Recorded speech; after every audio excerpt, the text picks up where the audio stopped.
ఒక సమస్యను గూర్చి మనం ఉపవాసం ఉంటున్నాం అనుకోండి, ఆ సమస్య తీరట్లేదంటే మన ఉపవాస ప్రార్థన వల్ల మనకి ఏం లేదు, ప్రయోజనం లేదు. మన ఉపవాస ప్రార్థన ఉన్నామంటే మన సమస్య ఏదైనప్పటికీ కూడా అది ఏమవ్వాలి, తీరాలి. మన కోరిక ఏదైనా సరే అది తీర్చబడాలి. మన ఆశ ఏదైనా సరే ఆశ నిరుత్తవ్వాలి.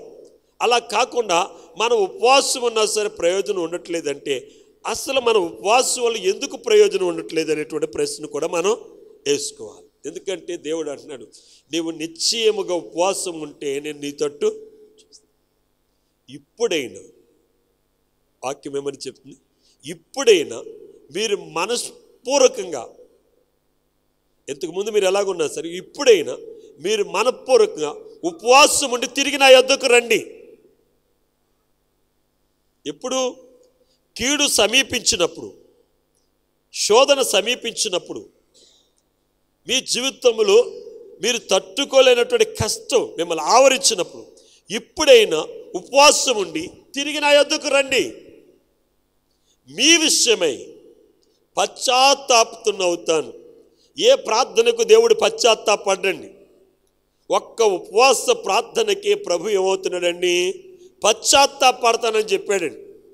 నినివే పట్టణాన్ని ఆ కృపగల దేవుడు కాపాడడానికి గల కారణం ఏమిటంటే, నినివే పట్టణ విషయంలో దేవుడు పశ్చాత్తాప్తుడయ్యాడు. ఎందుకయ్యా నువ్వు పశ్చాత్తాప్తుడు అయ్యావంటే, నినివే పట్టణ ప్రజలు ఉపవాసముండి ఏం చేశారండి, ఉపవాసముండి గోనె బట్ట ధరించుకొని బూడిదలో కూర్చుని సర్వోన్నతుడైన దేవునికి ఏం చేశారండి, ప్రార్థన చేశారు. ఏమని? మేము పాపులమయ్యా, మేము పాపులమయ్యా, మేము పాపులమయ్యా, మేము పాపం చేసాం, నీ సన్నిధిని నిలబడటానికి కూడా మాకు యోగ్యత లేదయ్యా, నువ్వు కనికరించడానికి కూడా మాకు యోగ్యత లేదు, నీవే మమ్మల్ని కనికరించకపోతే ఎవరు కనికరిస్తారు, మా వైపు చూడయ్యా అని వారు ప్రార్థన చేస్తే ఆ పట్టణాన్ని కాల్చి బూడిద చేస్తానన్న ఆ సర్వోన్నతుడైన దేవుడు ఏమని, పశ్చాత్తాప్తుడే మనస్సు మార్చుకుని చేయనుద్దేశించిన కీడు చేయక కీడుకు బదులు వారికి ఏమిచ్చాడండి, ఆశీర్వాదం ఇచ్చాడు. దేవునికి స్తోత్రం, హల్లెలూయా. మీ జీవితంలో ఎన్నో సమస్యలుండి మీరు ఉపవాసం ఉండి ప్రార్థన చేస్తున్నారు. ఉపవాస ప్రార్థనలు ఏం చేయకూడదు తెలుసండి? ఉపవాస ప్రార్థన ఎప్పుడు కూడా ఏం చేయకూడదు, కల్తీ చేయకూడదండి.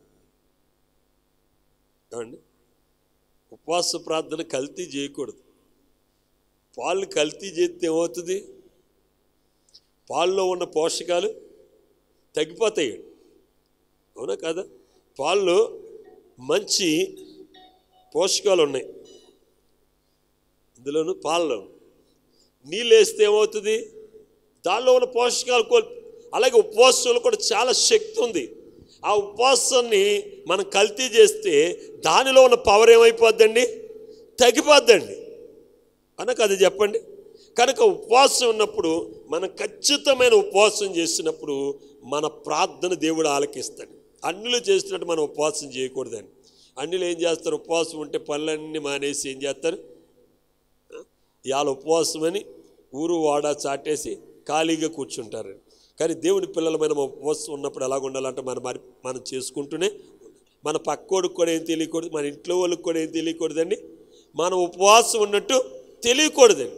అలాంటి ఉపవాసం మనం చేస్తే దేవుడు ఆ ఉపవాసాన్ని అంగీకరిస్తాడు. ఇక్కడ ప్రవక్త అయినటువంటి యెషయా అన్నాడు, మేము ఉపవాసం ఉన్న నీవెందుకు చూడట్లేదు. యెషయా గ్రంథం 58వ అధ్యాయం. మేము ఉపవాసం ఉండగా నువ్వెందుకు చూడవు, మేము మా ప్రాణమును ఆయాసపరుచుకొనగా నీవెందుకు లక్ష్య పెట్టవు అని అందరూ. దేవునికి స్తోత్రం, హల్లెలూయా, హల్లెలూయా. గట్టిగా చెప్పండి. మంచిదండి. దేవుని సన్నిధిలో మనం ఎప్పుడు కూడా ఎలాగ ఉండాలి, మెలకువగా ఉండాలి. మనం ఏ సంబంధులు అండి, పగటి సంబంధులు. పగటి సంబంధులు అంటే ఏంటి, మెలకువ కలిగి ఉండాలి. ఎప్పుడైతే మనం మెలకువ కలిగి ఉన్నామో సాతాను మనల్ని దాటి వెళ్ళిపోతాడండి. మనం ఎప్పుడైతే నిద్రపోతున్నామో సాతాను మన యొద్ద ఏమవుతాడండి? నిలిచి ఉంటాడు. ఎవరికైనా అవకాశం వచ్చి కానీ సాతానికి ఏమవ్వకూడదండి? అవకాశం ఇవ్వకూడదండి. వాడు వచ్చేటప్పుడు ఎలాగ వస్తాడు తెలుసండి? చాలాసార్లు మీకు చెప్పాను. యాచకునిలాగా వస్తాడండి. ఎలాగొస్తాడు? యాచకుడు. యాచకుడు అంటే ఏంటి? అడుక్కునేవాడు. అడుక్కునేవాడు మాదిరిగా వస్తాడండి మన దగ్గరికి. మనం చోటు ఇచ్చేకాడు ఏమవుతాడు తెలుసండి?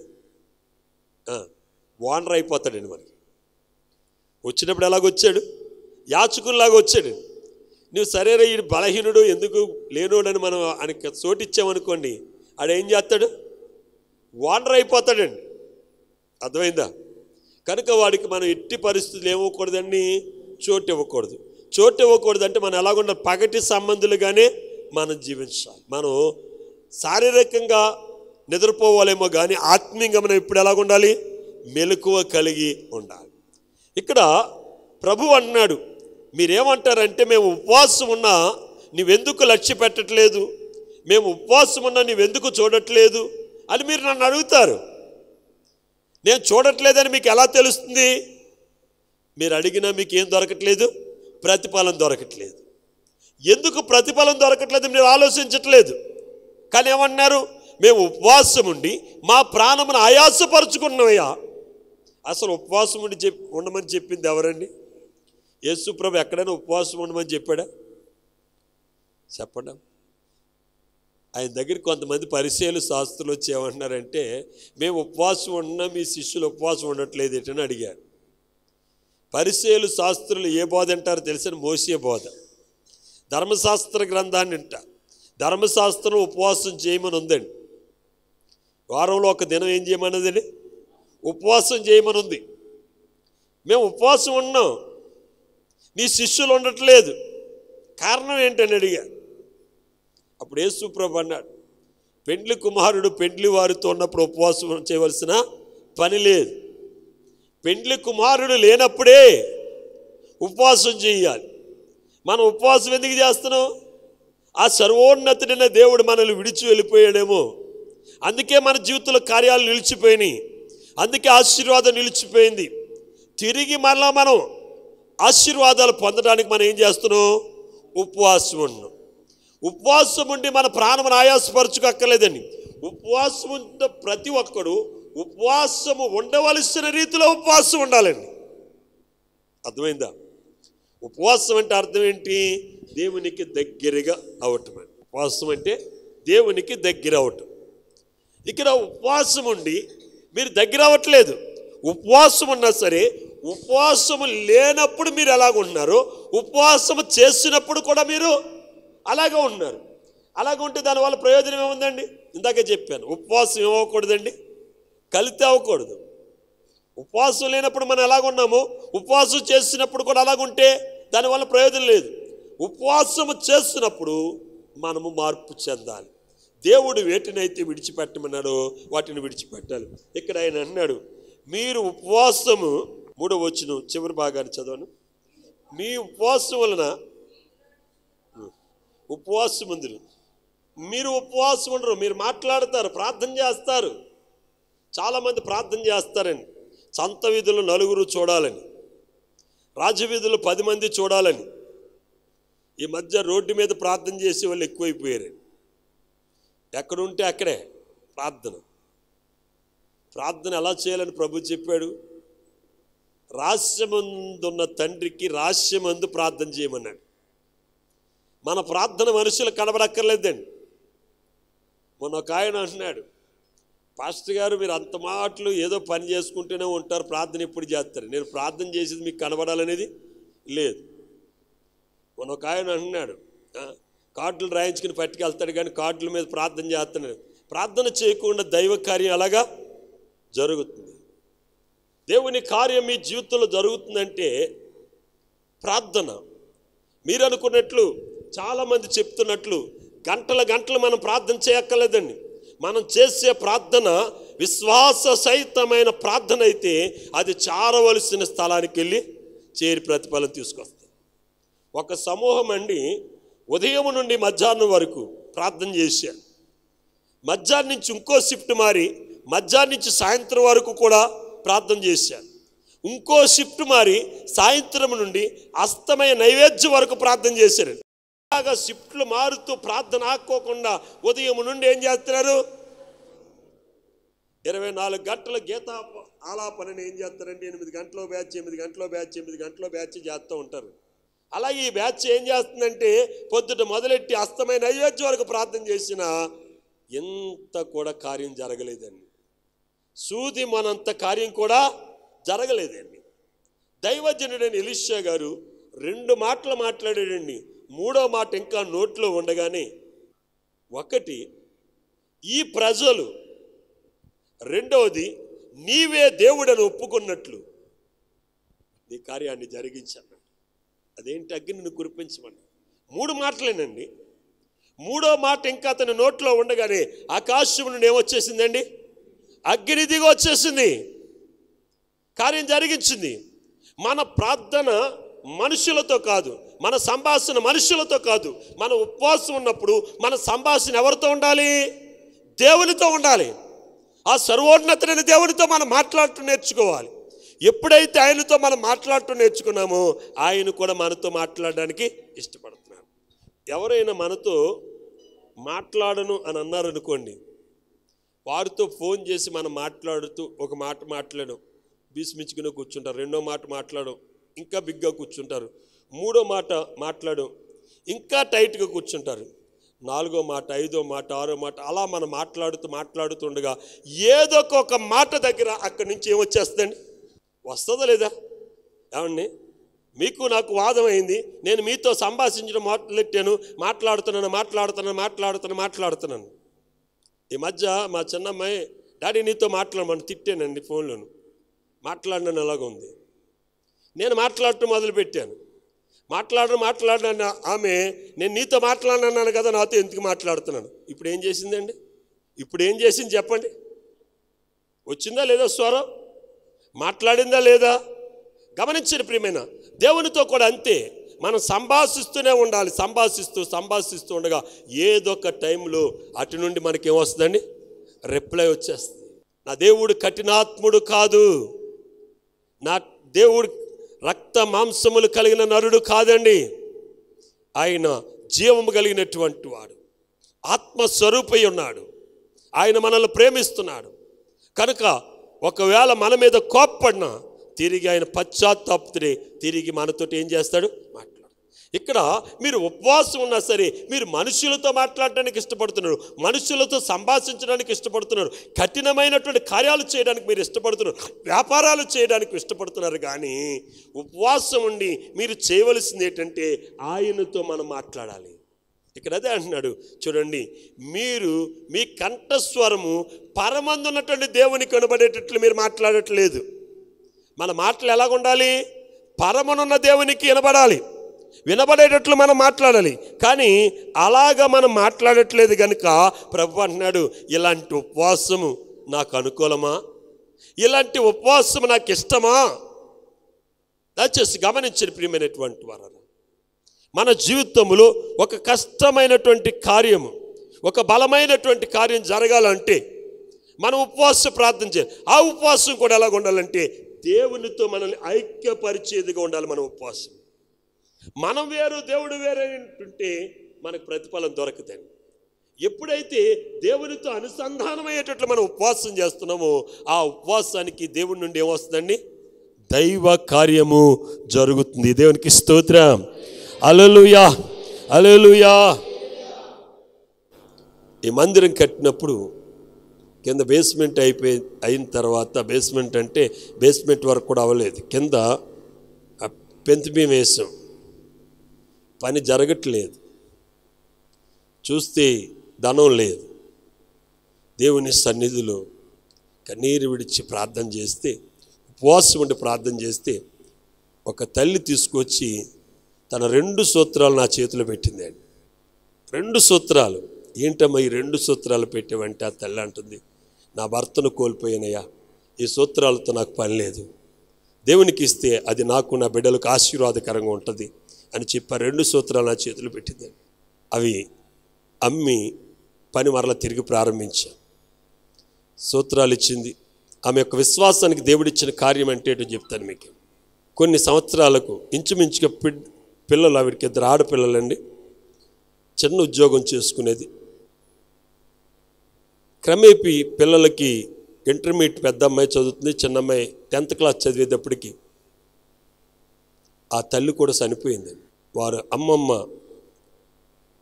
అరకొర పెన్షన్ తోటి ఆ పిల్లలను చదివించి ఆ పిల్లల్ని ఎదురుకు తీసుకొస్తే గవర్నమెంట్ స్కాలర్తో చదువుకొని పెద్దమ్మాయి ఇంజనీరింగ్ చదివింది, చిన్నమ్మాయి డిగ్రీ చదివింది.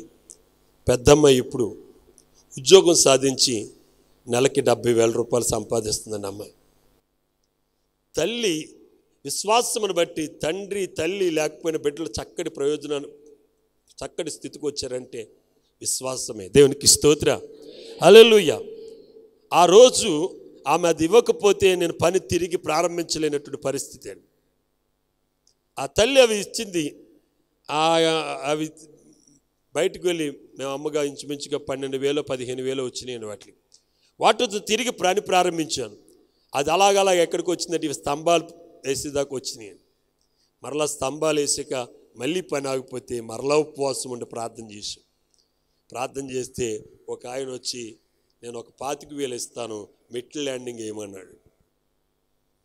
కింద ఓసులు వేసాం, ఈ పక్కన ఓసులు వేసాం. అప్పటికైతే ఈ పక్కనే ఓసులు, ఈ పక్కన వేద్దామని ప్లాన్ చేస్తున్నాం. నేను ఒక 25,000 రూపాయలు మీకు నేను ఇస్తాను, పని ప్రారంభించినాను. సరే అతను 25,000 ఇస్తానని కదని మరలా పని పురమాయించి ఆయన 25,000 ఇవ్వలేదు. కానీ పని మట్టుకి ఆ రోజు నుంచి మరలా ఆక్కోకుండా మరలా దీని ప్రతిష్ట అయ్యే వరకు కూడా పని జరుగుతూనే ఉన్నదండి. దేవునికి స్తోత్రం, హల్లెలూయా. ఉపవాస ప్రార్థనలో చాలా శక్తి ఉంది. అయితే ఆ ఉపవాస ప్రార్థనను మనం ఏం చేయకూడదు, కల్తీ అవ్వకోకుండా దేవునికి ఇష్టమైన రీతిలో మనం ఏం చేయాలండి, ఉపవాసం ఉండాలి. ప్రభు అంటున్నాడు చూడండి, అట్టి ఉపవాసము నాకు అనుకూలమా? అనుకూలము కాని ఉపవాసము చేయటం వల్ల ఏం లేదండి, ప్రయోజనం లేదు. మన ఉపవాసములో దేవునికి అనుకూలమైన ఉపవాసం మనం చేయాలి.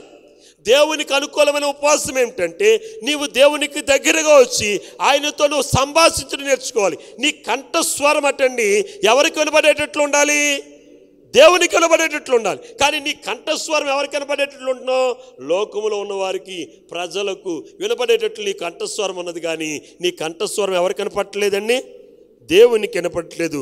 కనుక అటువంటి ఉపవాసము నాకు అనుకూలం కాదు. మనుషుడు 5వ వచనం చదువు. మనుషుడు తన ప్రాణమును బాధపరుచుకొనవలసిన దినం అట్టిది కాదు. ప్రతి కాడిని విరగొట్టిటియు నేను ఏర్పరచుకున్న ఉపవాసము కదా. ఈ మాటలన్నిటినీ మనం విన్న తర్వాత ఒక్క విషయాన్ని మనం గుర్తుంచుకోవాల్సింది ఏంటంటే, మనం చేసే ఉపవాసంలో మనం ఎలాగ ఉండాలంటే దీన మనస్సు కలిగి ఉండాలి. ఏ మనస్సు అని? దీన మనస్సు కలిగి ఉండాలి. మనల్ని మనం హెచ్చించుకుంటూ ఉపవాసం చేసామనుకోండి, ప్రతిఫలం ఉండదండి. మనం ఉపవాసం చేస్తున్నప్పుడు మనం ఎలాగ ఉండాలి, దేవుని సన్నిధిలో దీన మనస్సు కలిగి ఆయన బలమైనటువంటి హస్తముల కింద దీన మనస్కులమై మనం ఉండాలి.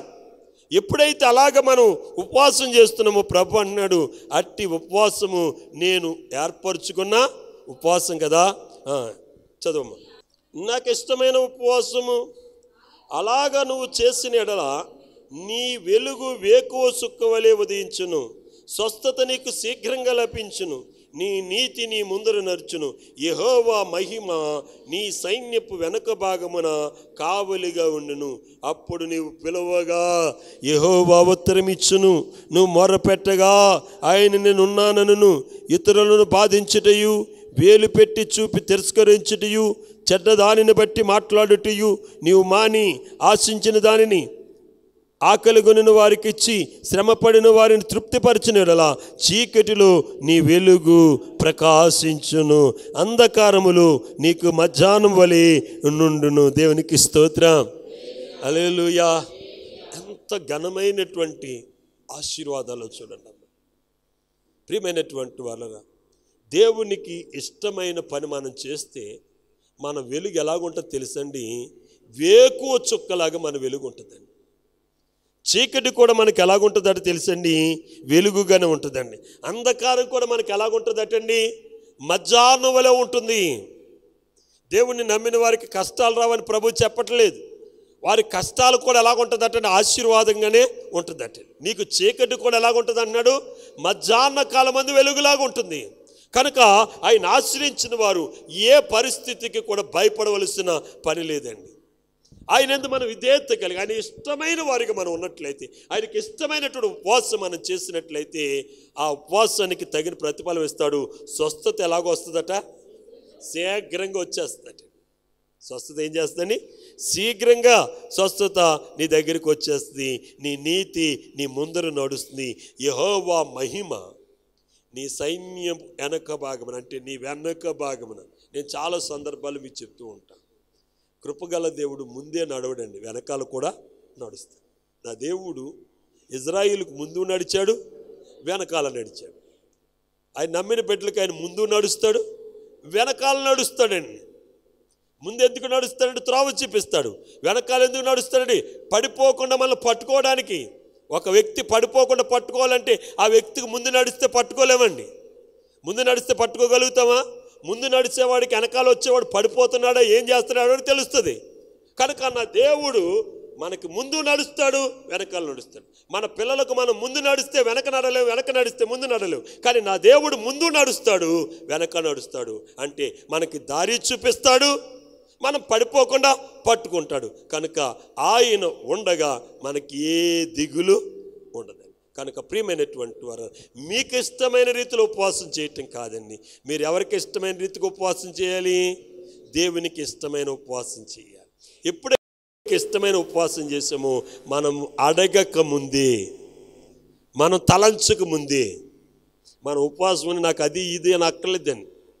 నాయన నాకు ఏది అవసరం నీకు తెలుసు కదా, తెలీదండి అండ్ దేవునికి మనకి ఏది అవసరం తెలియదా? మన తల్లిదండ్రులకు తెలియదు, మన బిడ్డలకు తెలియదు. కానీ మనకి ఏది అవసరం ఎవరికి తెలుసు? నా దేవునికి తెలుసు అండి. ఆయనకి చాట్ అయింది, మరుగైంది ఏది లేదు. కనుక మనం అడగాల, తెలిసినాయని అడగక్కర్లేదండి. మనము నిజాయితీగా నీతిగా భక్తి చేస్తే ఆ భక్తికి తగినటువంటి ప్రతిఫలం దేవుడు దాని అంతటా అదే వచ్చేస్తే. వాక్యం ఏమని సెలవిస్తుందంటే, తన ప్రియులు